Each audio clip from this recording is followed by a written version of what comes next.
وعن معاذ بن جبل رضي الله تعالى عنه قال قال رسول الله صلى الله عليه وسلم لو أمرت أحدا أن يسجد لأحد لأمرت المرأة أن تسجد لزوجها من عظم حقه عليها فلا تجد امرأة حلاوة الإيمان حتى تؤدي حق زوجها ولو سألها نفسها وهي على ظهر قطب. رواه الحاکم في المستدرک. مستدرک الحاکم کے اندر یہ حدیث موجود ہے. راوی حدیث ہے معاذ بن جبل رضی اللہ تعالیٰ عنہ. وہ فرماتے ہیں کہ نبی صلی اللہ علیہ وسلم نے فرمایا لو امرت احدا ان يسجد لاحد، کہ لوگوں اللہ کا در چھوڑ کر کے اگر میں کسی کو سجدہ کرنے کا حکم دیتا لامرت المرأة ان تسجد لزوجها، تو میں بیوی کو حکم دیتا کہ وہ اپنے شوہر کو سجدہ کرے. من عظم حقه علیہا، بہت سارے حقوق شوہر کے ساتھ ہوتے ہیں، شوہر پر ہوتے ہیں جو بیچارے ادا کرتے ہیں. شہر سے دور ہے، دھوپ میں ہے، کہاں تھک کے کھا رہے ہیں، کیوں؟ فیملی کو خوش رکھنے کے لیے، بیوی کے حق ادا کرنے کے لیے. آگے فرماتے ہیں وَلَا تَجِدُ امْرَأَةٌ حَلَاوَةَ الْإِيمَانِ حَتَّى تُؤَدِّيَ حَقَّ زَوْجِهَا، کوئی بھی عورت ایمان کی لذت نہیں پا سکتی یہاں تک کہ وہ اپنے شوہر کے حقوق کو ادا کرے.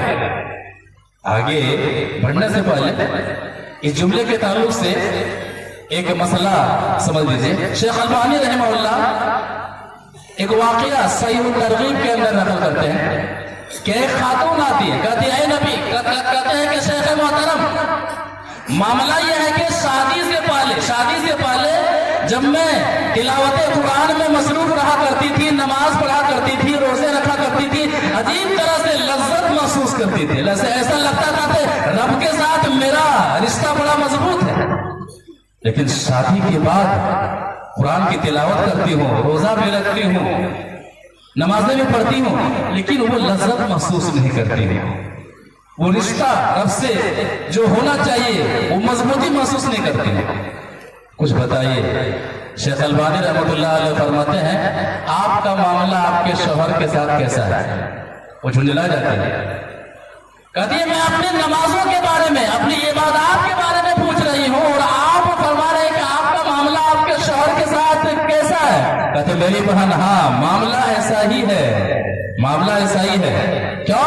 پھر یہی جملہ فرماتے ہیں کہ نبی صلی اللہ علیہ وسلم کا فرمان ہے فَلَا تَجِدُ امْرَأَةٌ حَلَاوَةَ الْإِيمَانِ حَتَّى تُؤَدِّيَ حَقَّ زَوْجِهَا، کوئی بھی عورت ایمان کا مزہ اس وقت تک نہیں پا سکتی جب تک کہ وہ اپنے شوہر کے حقوق کو ادا نہ کرے.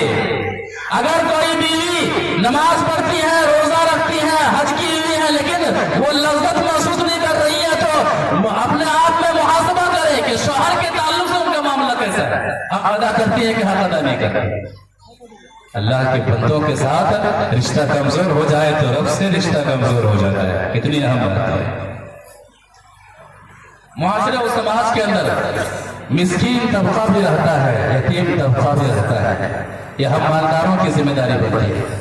خوشی کا موقع ہو، غم کا موقع ہو، کسی یتیم کو یہ محسوس نہ ہو کہ کاش میرے والد محترم زندہ ہوتے تو یہ کام میرا پورا ہو جاتا. کسی بیوہ کو یہ محسوس نہ ہو کہ کاش اگر میرے شوہر آج زندہ ہوتے تو میرا یہ کام پورا ہو جاتا. اگر کوئی یتیم ہمارے معاشرے و سماج میں کسی ضرورت کے وقت یہ محسوس کرتا ہے تو ہمارا معاشرہ زندہ نہیں ہے. ہم پوچھے جائیں گے ہمارے پاس روپے پیسے کی پھر کوئی باقیت نہیں. ہمارے مسلم سماج کے اندر ہمارے معاشرے کے اندر یتیم ہے انہیں احساس نہ ہو, بیوہ انہیں احساس نہ ہو, سارے حقوق ادا کیے جا رہے ہوں, انہیں یہ کہنا نہ پڑے کہ کاش میرے والد محترم ہوتے تو یہ کام ہو جاتا, انہیں کسی خاتون کو یہ کہنا نہ پڑے کہ کاش میرا شوہر ہوتا تو میرا یہ کام ہو جاتا. یتیموں اور بیواؤں کے ساتھ اچھا رشتہ رکھیے. اللہ تبارک و تعالیٰ کی ہم بڑا مقام کیا ہے, حدیث سے مسئلہ ہے. وعن سالم بن سعد رضی اللہ تعالیٰ عنہ قال قال رسول اللہ صلی اللہ علیہ وسلم انا وکافل الیتیم فی الجنت هكذا واشار باصبعه السبابة والوسطى رواہ البخاری فی کتاب الادب. بخاری شریف کے اندر یہ حدیث موجود ہے. راوی حدیث ہے سہل بن سعد رضی اللہ تعالیٰ عنہ ہے. وہ فرماتے ہیں کہ نبی صلی اللہ علیہ وسلم نے فرمایا کہ لوگوں انا وکافل الیتیم فی الجنت هكذا, نبی صلی اللہ علیہ وسلم اپنی دونوں انگلیاں اس طرح سے ملا کر کے فرماتے ہیں کہ میں اور یتیم کی کفالت کرنے والا, یتیم کا خیال رکھنے والا, یتیم کے ساتھ اچھا سلوک کرنے والا, یتیم پر اپنا مال خرچ کرنے والا جنت میں ایسے ہوں گے جس طرح سے آپس میں یہ دونوں انگلیاں ملی ہوئی ہیں. آج کیا ہوتا ہے, ستایا جاتا ہے, مال لوٹ لیا جاتا ہے, انہیں مارا جاتا ہے, انہیں ڈانٹا جاتا ہے, ان کے ساتھ ظلم کیا جاتا ہے. بچہ روتا ہے کہ میرے ساتھ ایسا ہوا ہے, میرے ساتھ ویسا ہوا ہے. اور افسوس کا مقام تو اس وقت ہوتا ہے جب وہ روتے روتے کہتا ہے کہ میرے چچا نے مجھے مارا ہے, میرے چچا نے میری زمین کو ہڑپ کر لیا ہے, میرے چچا نے میری زمین پر ناجائز طریقے سے قبضہ کر لیا ہے. اللہ سے ڈرو, اللہ کا خوف ہے, اللہ تبارک و تعالیٰ کی سخت پکڑ ہونے والی ہے. یہ یتیم معاشرے اور سماج کے اندر انہیں احساس نہیں ہونا چاہیے کہ میں یتیم ہوں, اس طرح سے ان کی خبر گیری کے معاملہ ہونا چاہیے. بیوہ حدیث اس طرح سے ہے. وعن ابی ہریرہ رضی اللہ تعالیٰ عنہ قال قال رسول اللہ صلی اللہ علیہ وسلم السائی علی الارملة والمسکین کالمجاہد فی سبیل اللہ ابی القائم اللیل الصائم النہار. رواہ البخاری فی کتاب النفقات. بخاری شریف کے اندر یہ حدیث موجود ہے. راوی حدیث حضرت ابو ہریرہ رضی اللہ تعالیٰ عنہ ہے. وہ فرماتے ہیں کہ نبی صلی اللہ علیہ وسلم نے فرمایا السائی علی الارملة والمسکین, بیواؤں کی دیکھ بھال کرنے والا, مسکینوں کی دیکھ بھال کرنے والا, ان کا خیال رکھنے والا, ان کے پاس کپڑے ہیں کہ نہیں ہے, ان کا چولہا جل رہا ہے کہ نہیں ہے, بیمار ہے علاج کے لیے پیسے ہیں کہ نہیں ہے, ان کی ضروریات زندگی کی تکمیل ہو رہی ہے کہ نہیں ہو رہی ہے, یہ فکر لے کر کے زندگی گزارنے والا, یہ کہنے والا کہ فکر مت کیجیے میں ہوں نا, یہ کہنے والا ہونا چاہیے. ایسا مالدار, ایسا دلدار ہونا چاہیے جو کسی بیوہ کے پاس جائے, کسی یتیم کے پاس جائے اور کہے کہ میں ہوں نا, فکر مت کیجیے, مجھے یاد کیجیے گا.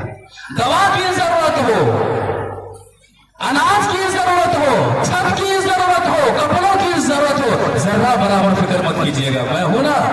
کیا معاملہ, کل مجاہد فی سبیل اللہ, ایسا شخص اللہ کی راہ میں جہاد کرنے والے کی طرح ہے. مسلمانوں, یہ مقام اور یہ فضیلت اپنی زندگی میں پیدا کیجیے.